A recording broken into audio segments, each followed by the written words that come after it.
The city did not look cursed at first glance. It looked exhausted. That was almost worse. Snow drifted through narrow streets lined with soot-stained apartments and iron balconies that had not seen paint in decades. Street lamps bled weak amber light across wet pavement. Tram cables hummed overhead like old nerves. Every doorway seemed deeper than it should be. Every alley felt like it ended in a secret. Eastern Europe had a way of turning simple silence into a threat, and tonight the silence sat over the city like a lid. Deadpool stepped out of a black sedan and took a long look around. He wore a heavy coat over his suit, twin pistols tucked under the fabric, katanas on his back, and the expression of a man who had somehow mistaken a missing person's job for a vacation package. Snow landed on his mask. He brushed it away with theatrical dignity and spread his arms to the skyline. If moody architecture and unresolved trauma were a travel destination, he thought, this place would be in the brochure. The contract itself had been simple. Private money. Anonymous client. Several disappearances concentrated around the old industrial quarter and the closed subway sectors beneath the river. Local police were getting nowhere. Witnesses contradicted each other. Some described pale armed men. Some swore they heard animals in places where no animals should have been. Others refused to talk at all once night fell. The file ended with a note from the client saying only this: investigate discreetly. Do not engage after sunset. Naturally, Deadpool had arrived after dark. He spent the first few hours doing what he called detective work, and what most legal systems would call harassment.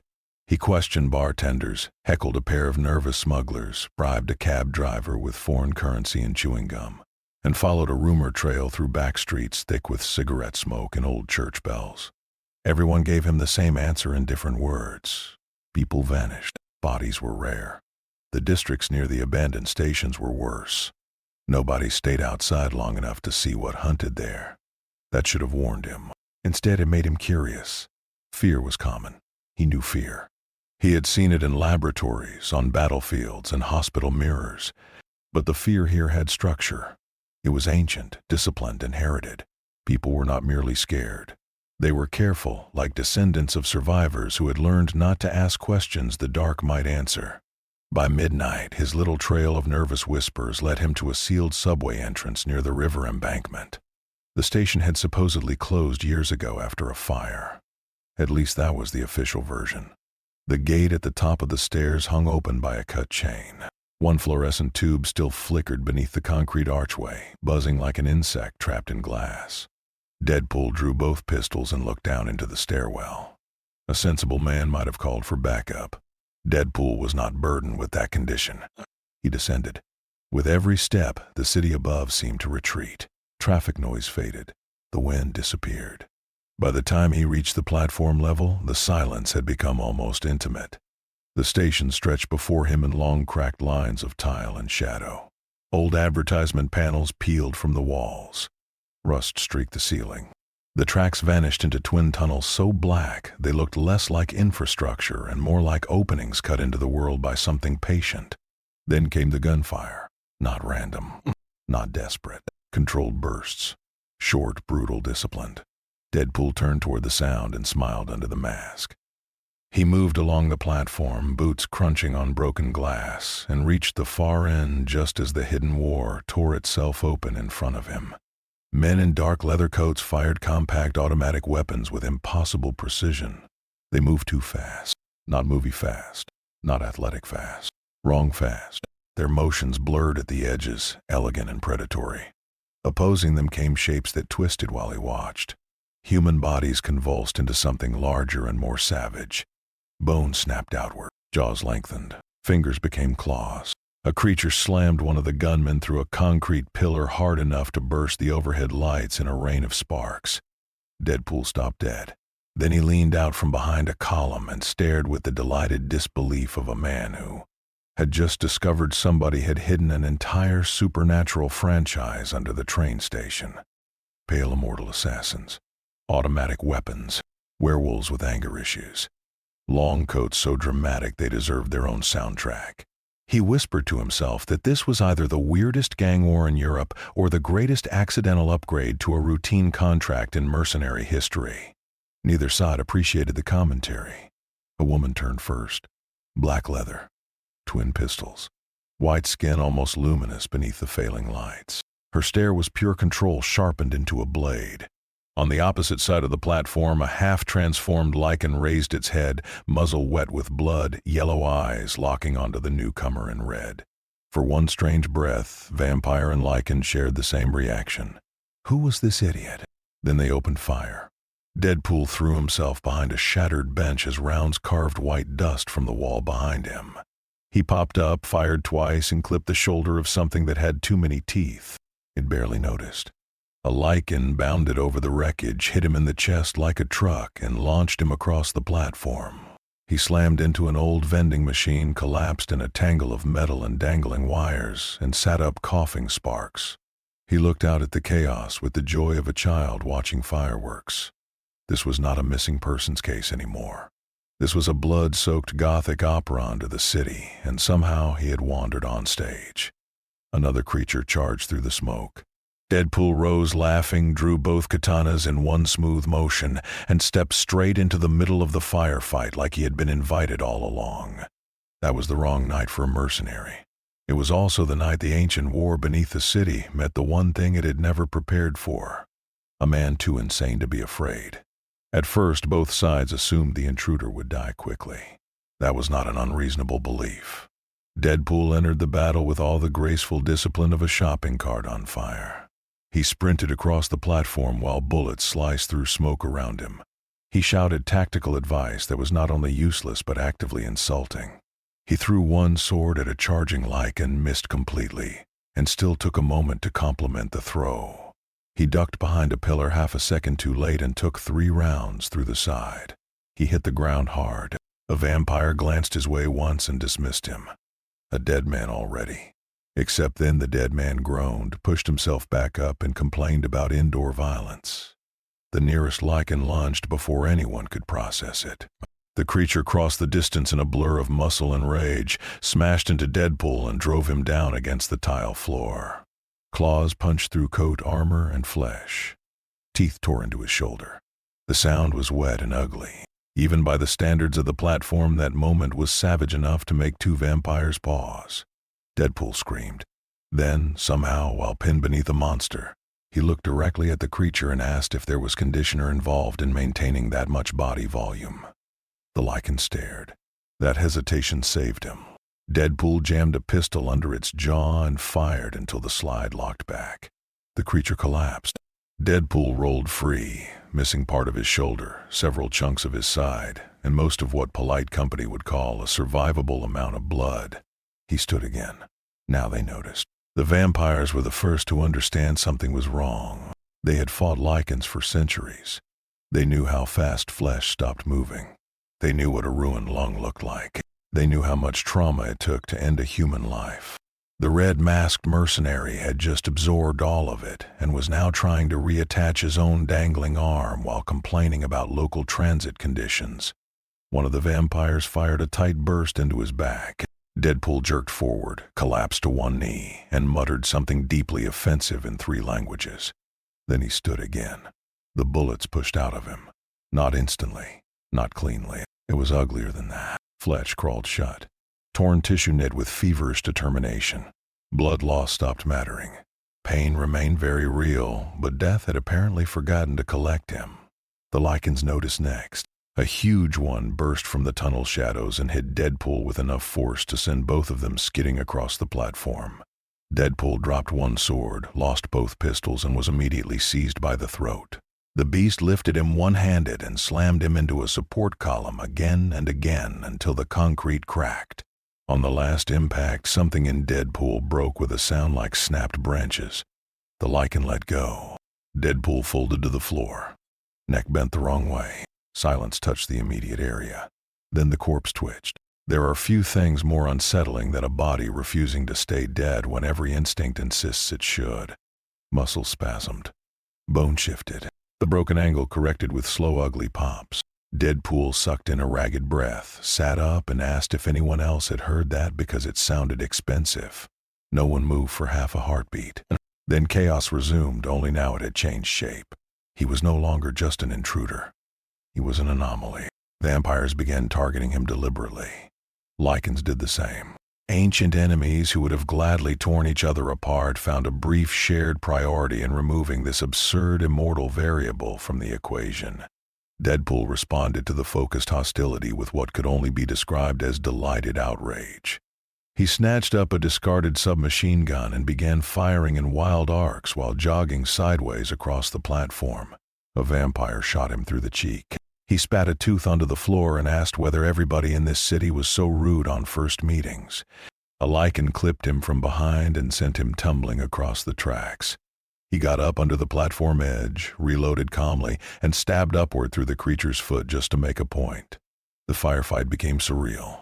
Every time he dropped, he rose. Shot through the chest. Back up. Clawed across the stomach. Back up. Thrown into a train car so hard the windows burst inward. Back up. The platform floor grew slick with blood, much of it his. Yet the red figure kept moving through gunsmoke, and sparks like a joke reality could not stop telling. Worse for everyone involved, he was adapting. After the third time a lycan rushed him head-on, he sidestepped and used the beast's momentum against it. After taking enough silver rounds to realize they hurt everyone interesting, he started stealing magazines from fallen vampires. After being flanked twice by supernatural speed, he began fighting dirtier than before, which by Deadpool standards was a catastrophic moral decline. Selene watched him between bursts of fire. There was no discipline in his form, no elegance, no reverence for danger. Yet he kept surviving things that should have buried him. He fought like a madman dropped into the wrong nightmare and somehow too entertained to leave. By the time the surviving factions began breaking contact and retreating into the tunnels, the platform no longer resembled an ambush site. It looked like a myth gone wrong. Bodies everywhere. Shell casings glittering on tile. Blood steaming in the cold underground air. And in the middle of it, leaning on one sword like it was a cane, stood the human who would not stay dead. Deadpool panted through the mask and looked around the ruined station. Then he lifted one hand as the last retreating vampire disappeared into shadow. "So," he called after them, "was that a welcoming committee, or do I need to sign in somewhere?" No answer came. Only the fading sounds of monsters withdrawing deeper into the underworld. For the first time in centuries, both vampire and lycan left the same battlefield carrying the same story. There was a human in the city, and killing him did not work. The city did not sleep after the subway massacre. It listened. Rumors moved through the hidden networks of the underworld faster than blood through a fresh wound.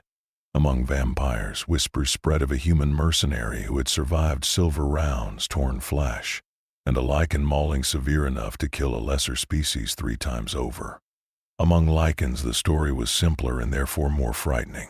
There was a red-skinned madman loose in the city, and he kept getting back up. Selene trusted rumors less than ammunition, so she followed the evidence instead. She traced shell casings, informants, and surveillance gaps through the industrial quarter until the trail led her to a derelict hotel on the edge of the old district. The building had once catered to tourists. Now it housed mold, broken mirrors, and one unregistered guest who had converted room 12 into a nest of stolen weapons, medical gauze, empty snack wrappers, and a radio playing low-volume pop songs from 20 years ago. Deadpool was sewing his own side shut when she stepped through the doorway. He looked up. She had expected surprise, fear perhaps, at minimum a defensive reflex. Instead, he stared for a second and nodded slowly as though confirming a private theory. "Okay," he said, "so the dramatic leather thing was not a one-time subway choice. That is a culture. Respect." Selene leveled both pistols at his chest. "Do not move." He glanced at the guns, then at the needle in his hand, then back at her. "Technically, I am already doing 2 things badly. Sewing and not bleeding on the carpet. But I can pencil in not moving if you give me a minute." Most humans reacted to her presence with terror. Some with aggression. A few with shock. This one reacted as though he had just been interrupted during a stand-up routine.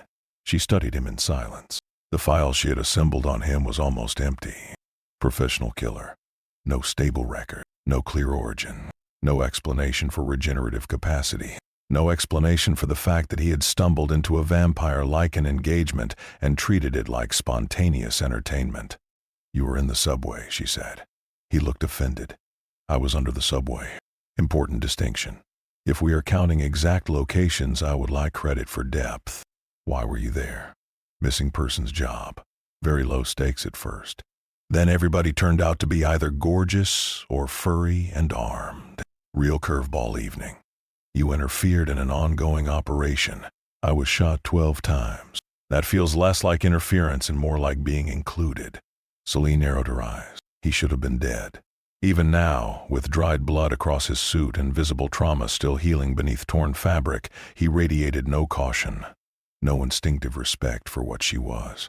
Either he was too insane to recognize danger, or so far beyond ordinary human limits that his fear response had become optional. What are you, she asked. That depends who is asking. Tax people get one answer.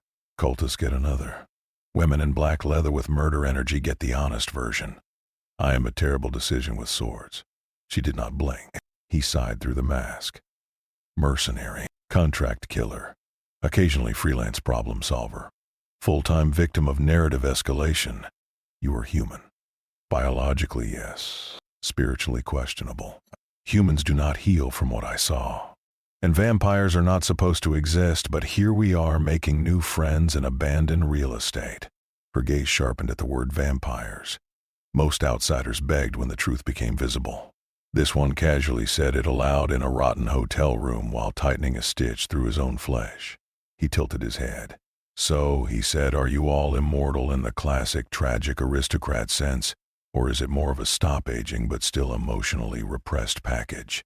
Also, how old is the code aesthetic? Because I need timeline. Selene had faced lycan elders, traitors, assassins, and death itself with steadier composure than this conversation required. You speak too much. That is fair. Counterpoint. You brood too professionally. She stepped closer, pistols unwavering. You should leave the city. He leaned back in his chair and considered that. Normally, when people say that, they either want me gone or dismembered.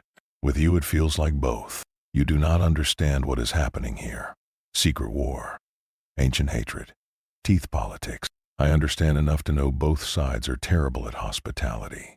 His tone was still playful, but beneath it Selene sensed something else.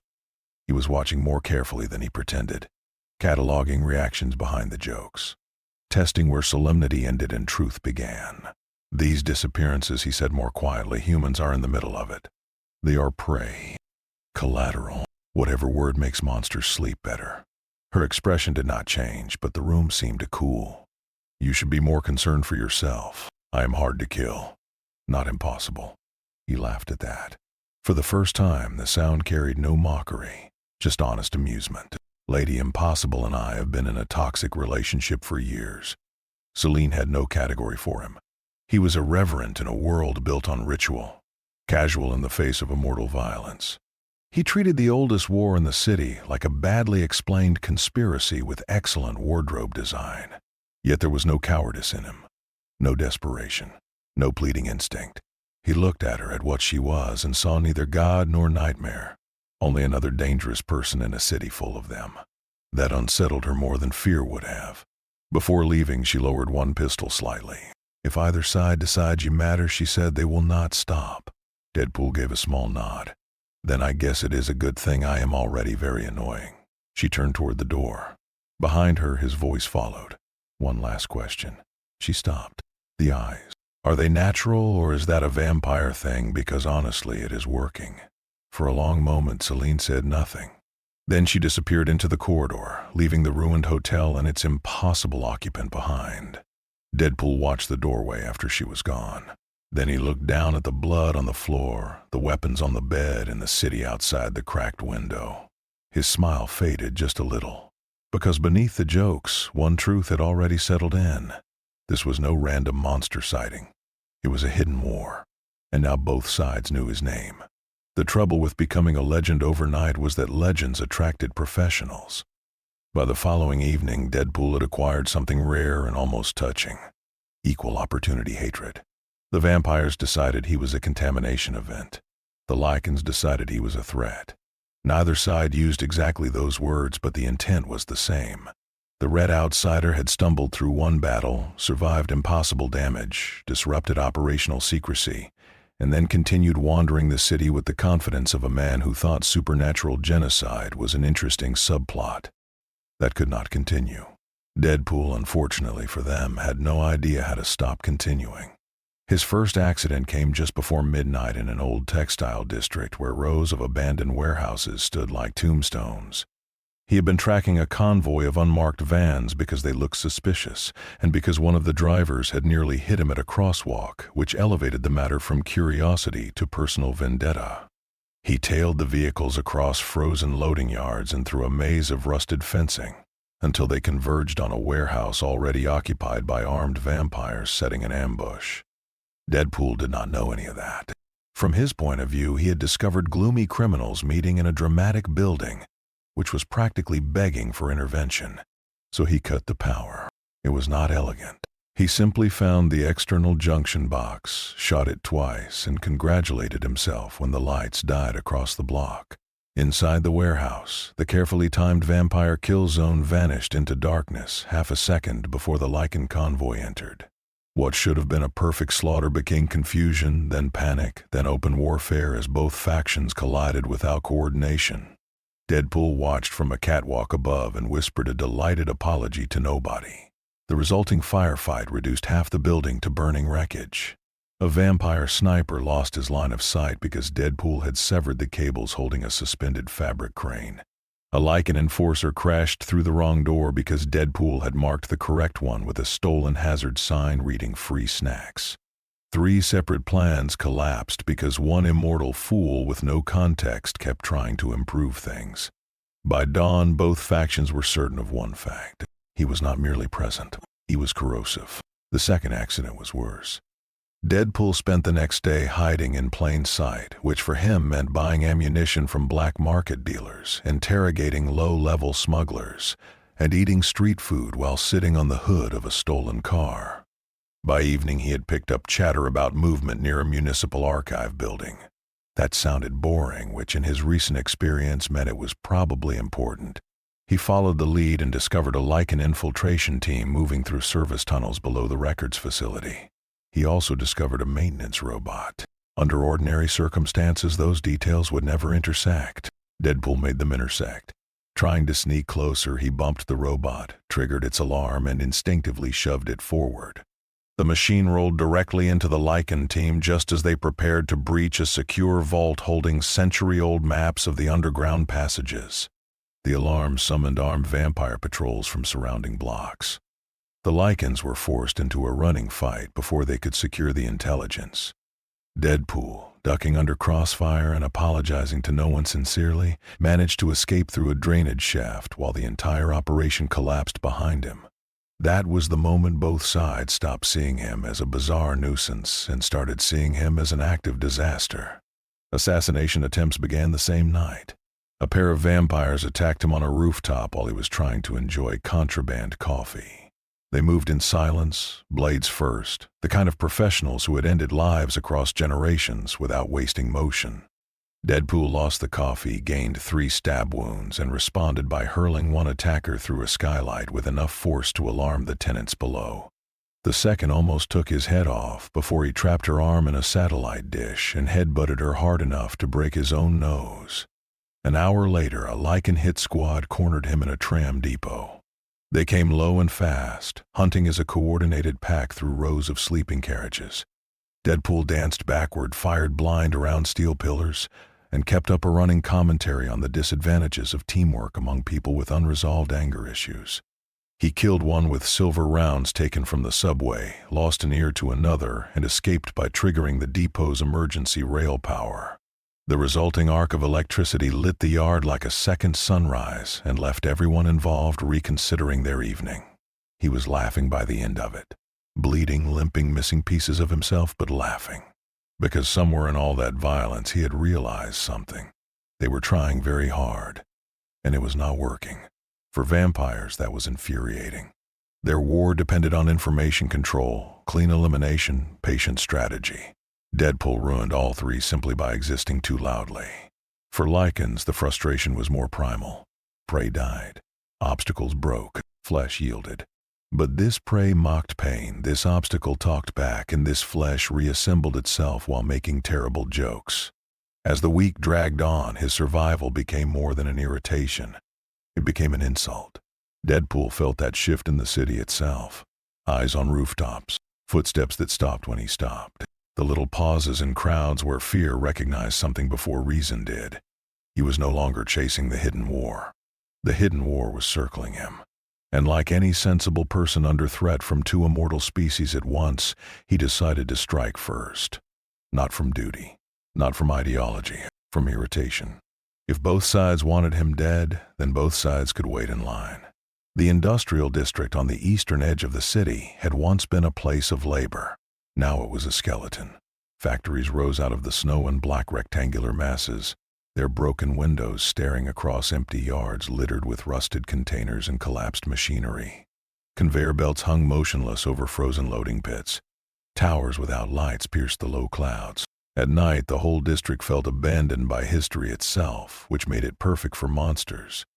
Deadpool entered the zone just after sunset because an informant had told him lycans were using the old refinery blocks as movement corridors. He had expected scouting, maybe a hidden cache. At worst, one or two furry murder enthusiasts with territorial issues. Instead, he found the pack waiting. He knew at the moment the yard went quiet. Not silent, quiet. The difference mattered. Silence was absence. Quiet was intent. It pressed from all sides, full of held breath and contained movement. Deadpool stopped between two rows of corroded tanks and slowly turned his head. No shapes, no sound, only the smell. Hot blood. Then the first lycan dropped from the catwalk above. Deadpool fired on instinct, catching it twice in the torso before it hit him anyway. They crashed into the frozen mud together. He rolled, kicked free, came up with both pistols raised, and saw the rest of them stepping from the shadows one by one. Coordinated, not random beasts. A whole pack. He looked from one snarling face to the next. Oh good, he said. Team building. They attacked together. The first rush was overwhelming in the pure physical sense. Vampires fought like knives. Lycans fought like landslides. The pack hit from 3 angles at once, slamming him through a sheet metal wall and into the shell of a machine hull. Claws tore across his chest. Jaws closed on his forearm. Another beast caught him in the ribs and lifted him into a support beam hard enough to fold steel around his body. He fired point blank, carved with one sword, lost the sword, got bitten through the thigh, stabbed upward and vanished beneath snapping limbs and animal fury. For a moment he disappeared completely. Only blood and motion remained. Then a lycan stumbled backward with a knife in its eye. Deadpool erupted from under the mass, missing chunks of his suit and most of the flesh on one hand. He snatched a hanging chain from a hoist assembly, wrapped it around a beast's throat, and used the overhead rail to swing himself onto a catwalk as the rest surged after him. The fight spread upward through the factory skeleton. Deadpool ran along narrow grates while hulking bodies crashed through railings and support posts behind him. He emptied magazines downward, each silver round buying inches instead of victories. A lycan cleared 6 meters in a single leap and tackled him through the side of the catwalk. They fell 2 stories into a vat room below. Deadpool landed first. The lycan landed on him second. His spine snapped under the impact. He felt it. The pack heard it. They hesitated only because prey with a broken spine should not grin. Deadpool coughed blood through the mask. Then he drew a pistol and fired into the ceiling valve above them. Scalding chemical steam exploded through the chamber. Beasts recoiled with howls. Deadpool dragged himself through the vapor on arms that should not have moved, vertebrae grinding back into place one obscene click at a time. That was when the frustration began. The pack had expected resistance.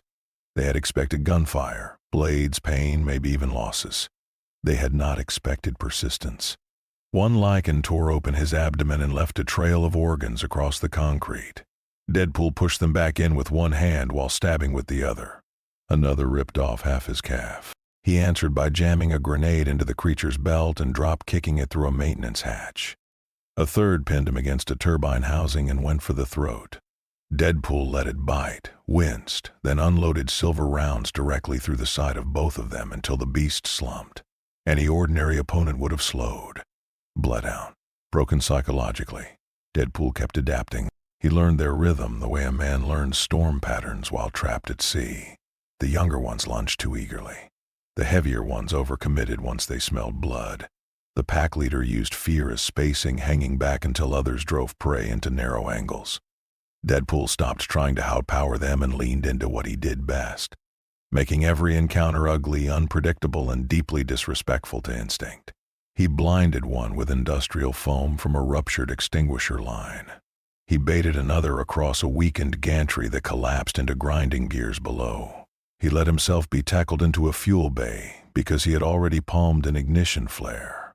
By the middle of the battle, the factory was on fire. Orange light strobed through broken windows. Smoke curled across steel rafters.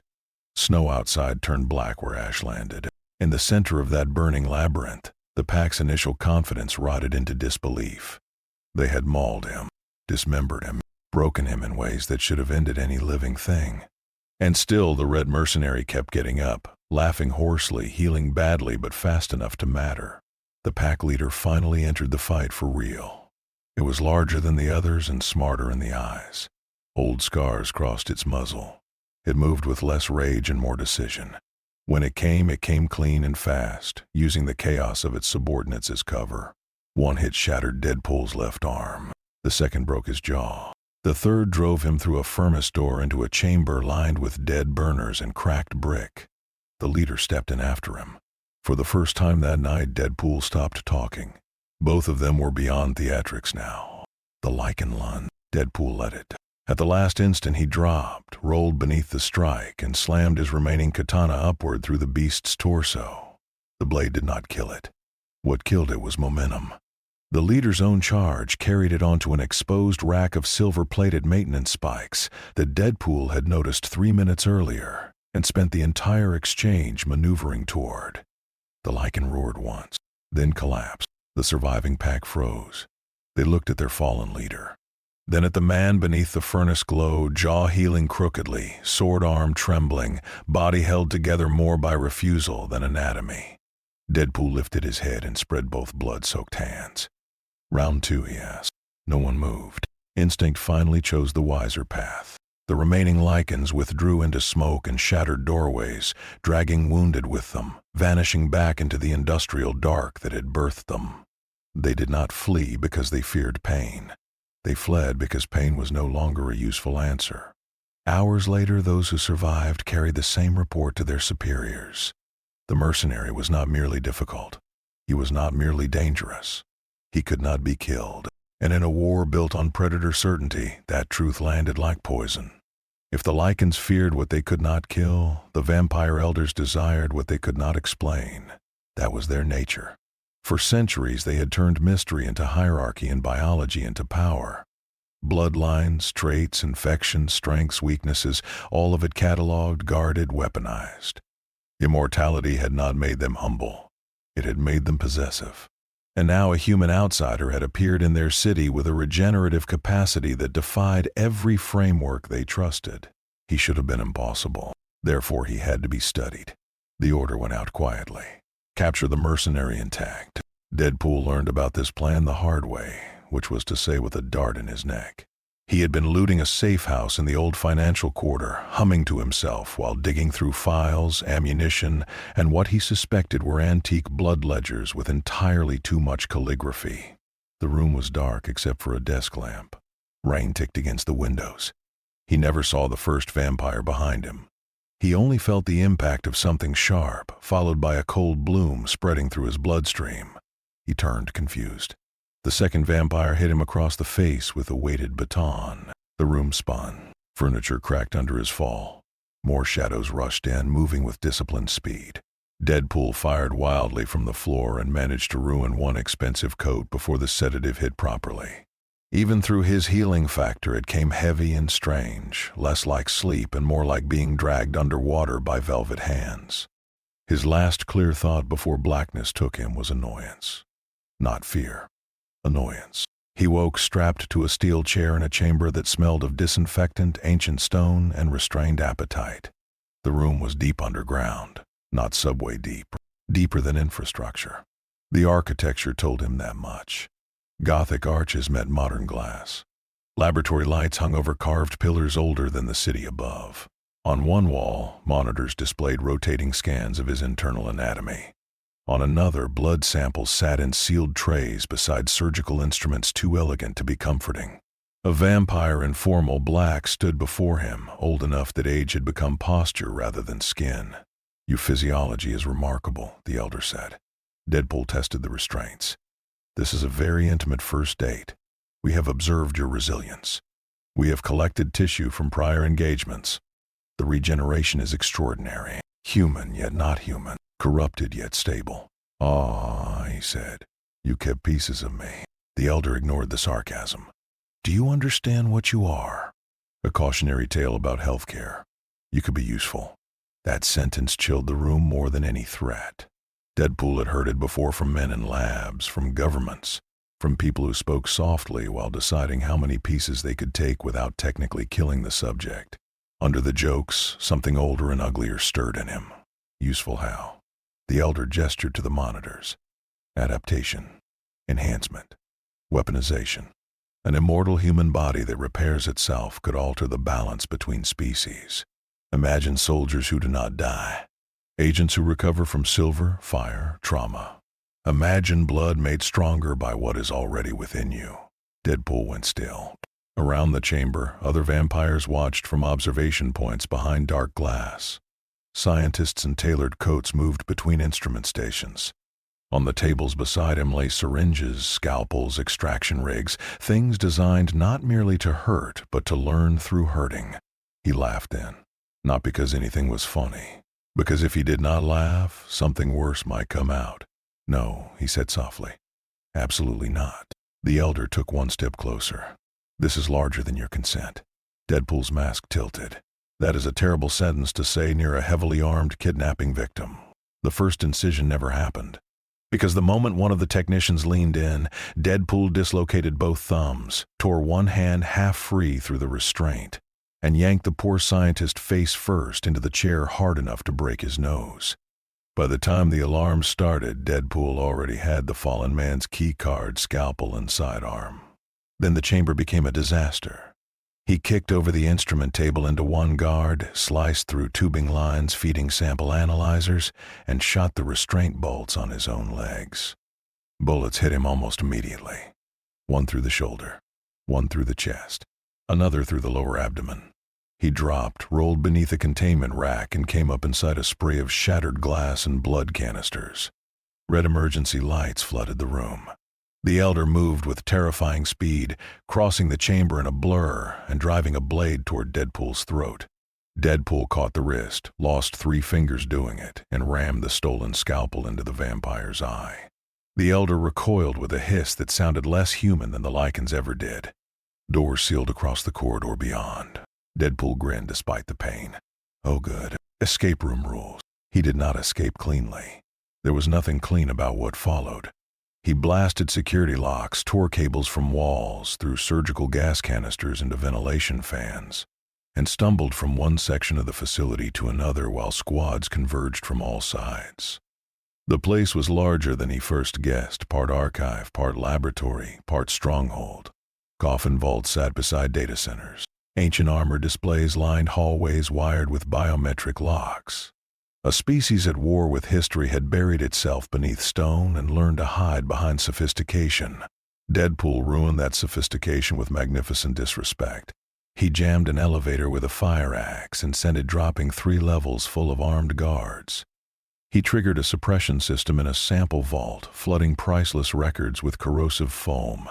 He ran across a suspended glass walkway while vampires fired through the floor beneath him, then blew the support braces just as reinforcements reached the midpoint.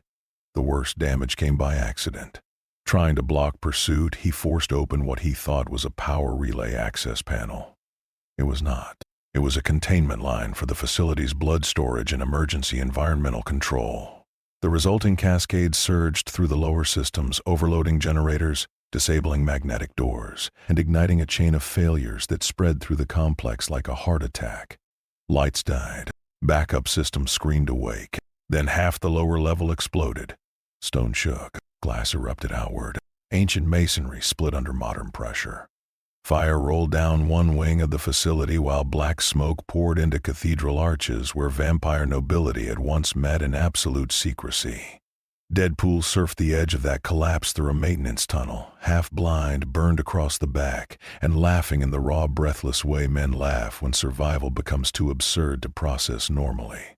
He burst out into the night through a drainage outlet beyond the river wall, just as flames licked from hidden vents in the street above. Behind him, one of the oldest vampire facilities in the city burned from the inside. By dawn, everyone understood what had happened. The elders had tried to cage the anomaly. The anomaly had torn a hole through the cage and set the institution on fire. For the vampires, the loss was strategic and symbolic. Hidden archives destroyed. Research compromised. Internal authority questioned. For the lycans, it was proof that the red mercenary could wound enemies far above his station. For Deadpool himself, limping across a bridge at sunrise with smoke on the horizon, it was a simpler lesson. Anybody who tried to dissect him was going to regret the effort. And now the war was no longer reacting to his presence. It was being reshaped by it. Ancient wars survive by pattern. That was the secret beneath all the blood and myth. The vampire-lycan conflict had endured for centuries not because either side was unstoppable, but because both sides understood the choreography. Raids triggered reprisals. Territory shifted in careful increments. Informants vanished. Laboratories moved. Strongholds rose and fell. Violence was constant, but within the constancy there was structure. The machine kept working because everyone knew the machine. Then Deadpool happened. He did not understand the machine. Worse, he did not respect it. Within days of the Elder facility's destruction, operations across the city began failing in ways no strategist could model. A vampire assassination squad preparing to eliminate a lycan courier found their escape, route blocked because Deadpool had stolen their tires while looking for spare ammunition. A lycan weapons transfer collapsed after he mistook the transport warehouse for an illegal rave and pulled the fire alarms to clear the room. Surveillance cells lost track of targets because he kept moving through zones that were supposed to remain clean, forcing both sides to abandon otherwise perfect traps. He was no longer just surviving contact. He was contaminating the logic of the war.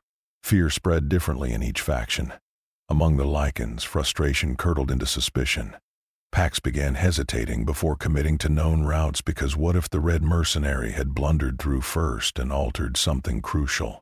Secure dens were checked twice. Ambush lines were reworked. Young fighters were warned not just about silver, but about sarcasm, explosives, and any room that seemed weirdly prepared for slapstick. Among vampires, the damage struck deeper. Their greatest advantage had always been control, information, discipline, the illusion that every movement was chosen, every sacrifice calculated.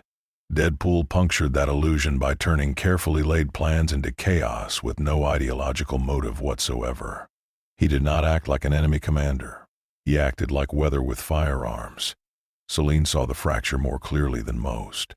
From rooftop shadows and intercepted channels, she watched the city become less efficient, more dangerous, more uncertain. Couriers doubled back. Orders conflicted. Strike teams arrived at sites already burning for reasons no one had predicted. Even the Elder's tone changed. The old language of inevitability gave way to something newer and uglier. Contain. Account for the variable. The variable, meanwhile, was stealing motorcycles. Deadpool did not think of himself as destabilizing a centuries-old balance. He thought of himself as having a very busy week. Yet beneath the comedy, he noticed the same thing the others did. The monsters were off rhythm now. Less confident, quicker to pull back, slower to trust their own intelligence. Once invisible boundaries had become porous. It was as if the whole hidden city beneath the visible one had developed a limp. That made it easier to see the collateral. One night he found the remains of a safe apartment where 3 human tenants had been executed simply because their building overlooked a transit route. Another evening he interrupted a vampire retrieval team dragging a living witness into a van. Later still, he arrived too late to stop a lycan purge of street-level informants used by both species as disposable eyes. The bodies were ordinary. That was the point. Ordinary people broken because immortal factions found them convenient. For the first time since arriving, Deadpool's laughter came less easily. He still joked. That was reflex, armor, instinct. But the city had shown him the true shape beneath the theatrics now. This was not just cool coats and monster fights underground. It was a machine powered by disposable humans and justified by ancient grudges nobody above the food chain seemed interested in ending. The war had always been monstrous. Now it was messy too, and mess changed things. When structures weaken, new possibilities enter. Temporary ceasefires formed where none should have. Rival cells avoided mutual destruction because neither wanted Deadpool intervening at the wrong moment.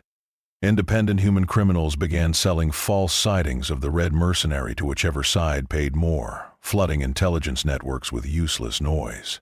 Underground rumors turned him from anomaly into omen. Some called him a mutant. Some called him a demon. Some said he had crawled out of hell and found the city disappointing. Deadpool heard all of it while patching himself up in abandoned rooms and stolen vehicles. He should have enjoyed the mythology. Part of him did. But a stranger feeling kept surfacing under the amusement. Responsibility. It irritated him. He had not asked to be the loose thread in a hidden war. He had not requested moral complexity with his monster contract. Yet every time he tried to ignore the human cost, he ran headfirst into another example of it. Selene confronted him again near the river, where fog rolled low across black water and distant sirens thinned into nothing. "You have changed the war," she said. He sat on a stone barrier eating chips he absolutely should not have found in his pocket. "You say that like I keyed someone's car. Both sides are adapting around you. That sounds healthy. Growth mindset." Her eyes did not soften. "People are dying because the structure is breaking."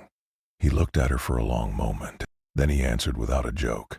"People were dying before it started breaking." That landed. The war had shape. The war had rules.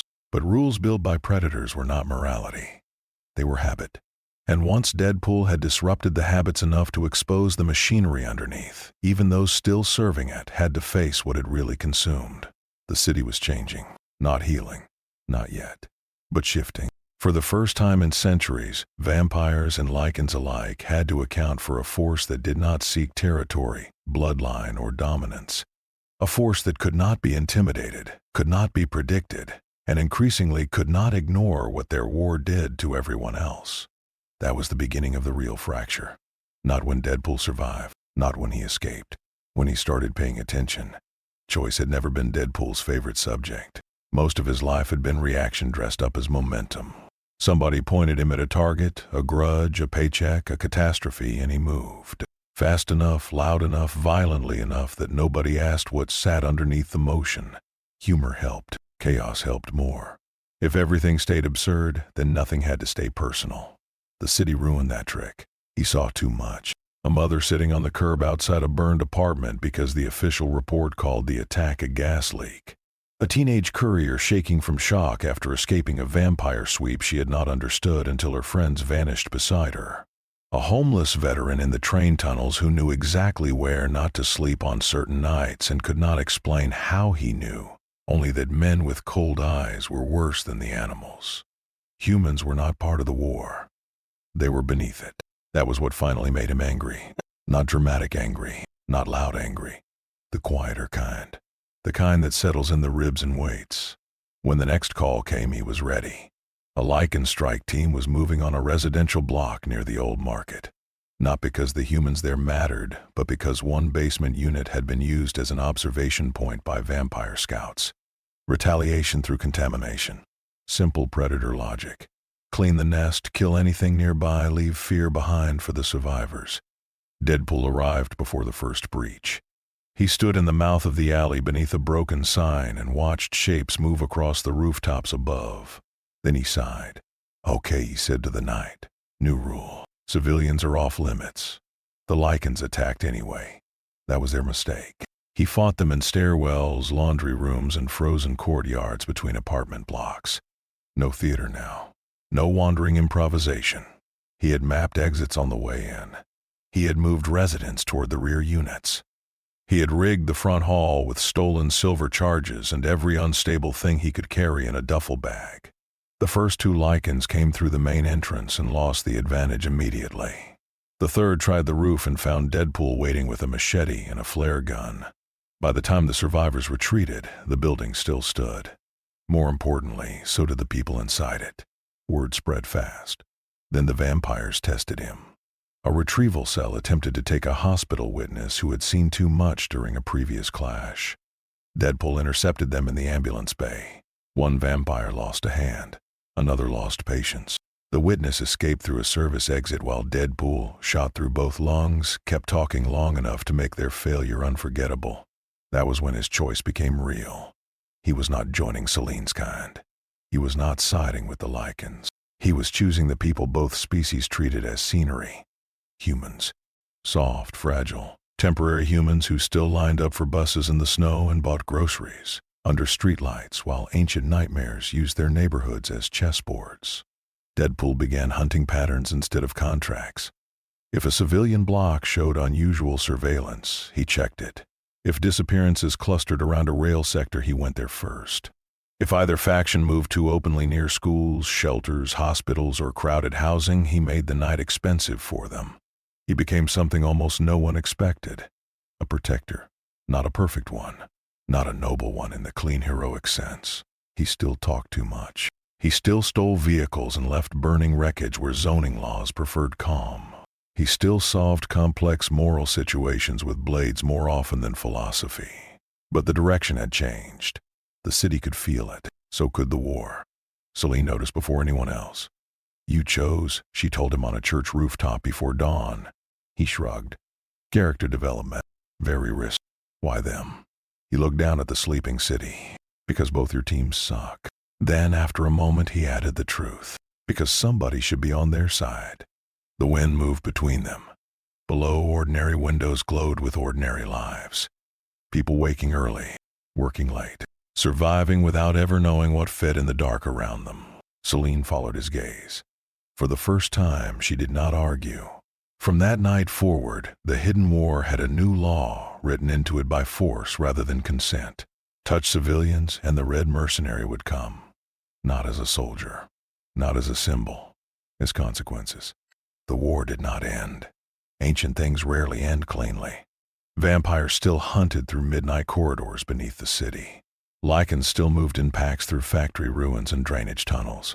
Old blood debts remained unpaid. New violence replaced old violence. The machine, damaged and limping, kept turning. But now it turned differently. Now both sides feared interruption. A transport would enter a district and suddenly lose power because somebody had sabotaged the relay with explosives and a handwritten note insulting their coat budget. A strike team would breach an apartment complex only to find stairwells booby-trapped, residents already evacuated, and one red lunatic waiting in the laundry room with silver ammunition and entirely too much enthusiasm. Informants whispered his sightings like weather reports. Tunnel north of the station. Market district after midnight. Do not engage alone. In time, he became part of the city's folklore. Children never saw him, but adults spoke of him in low voices.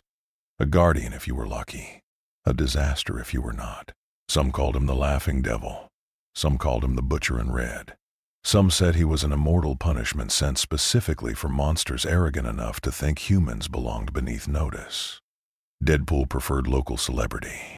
He patrolled at night with no consistency except persistence. Sometimes by motorcycle, sometimes on foot, sometimes hanging off stolen vehicles while singing to himself through the mask. He learned the city's veins the way predators once had. Station entrances, roof access ladders, service corridors, funeral homes with the wrong delivery schedules, clinics where blood bags vanished too quickly, districts where the silence felt rehearsed. When he found trouble, he entered it loudly. That had become the point. The hidden war thrived on secrecy. Deadpool fought by making secrecy impossible. Fire, survival. The more ridiculous his methods, the harder they were to control. The more unstoppable he seemed, the more both factions hesitated before treating human neighborhoods as expendable terrain. Somewhere along the way, the city stopped feeling like a contract. It became his route, his problem, his playground. One winter night, under a moon blurred by industrial haze, a pair of vampire scouts crossed a rooftop and froze at the sound below. Not manic, not distant. Like a man out for an evening walk. They looked over the ledge and saw him in the alley, red suit dark with old blood, katanas on his back, one hand holding a grocery bag he had almost certainly stolen from a convenience store. He looked up. raised 2 fingers in a cheerful salute. And even from that distance, through the mask, the grin was obvious. The scouts vanished without a word.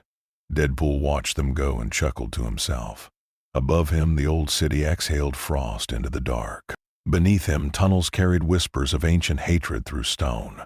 The war continued, but it no longer belonged only to the creatures who had started it. Because somewhere in the underworld, moving through shadow with laughter in his throat and violence in both hands, the most annoying hunter in the night was still on patrol, and he was having a great time.